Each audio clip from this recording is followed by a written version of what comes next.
Annette Cadle, and this is my science fiction manifesto. First, because it asks, what if? Neil Gaiman said it first, as far as I can tell. What if is the fundamental question for science fiction.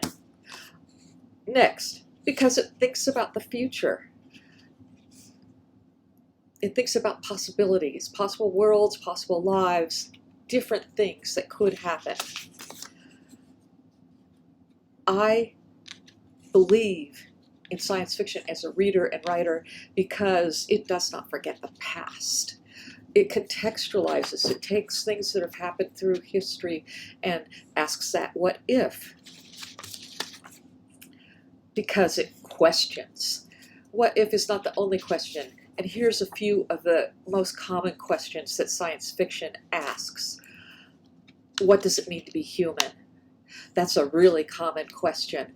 Not everything counts as human in the universe, in science fiction. Not everything counts as human on our planet too.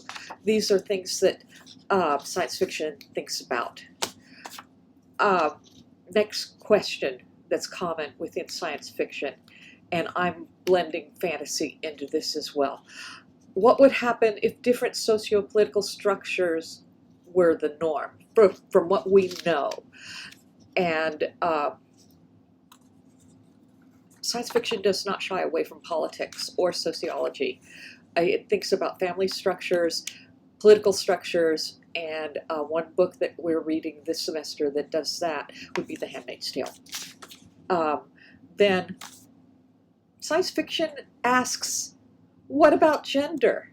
What about gender? And that really works for gender issues in language and literature.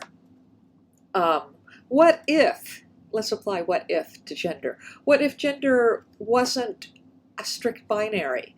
And theoretical work by Judith Butler deals with that. And it's almost become the norm for gender studies.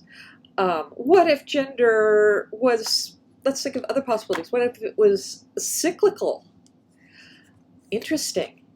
What if gender, what if there was more than two, more than three, not just a continuum, but maybe 5 distinct genders?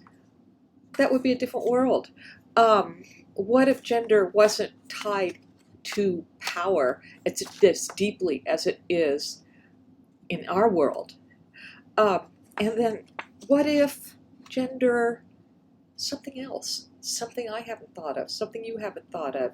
Science fiction speculates, and aren't we glad it does?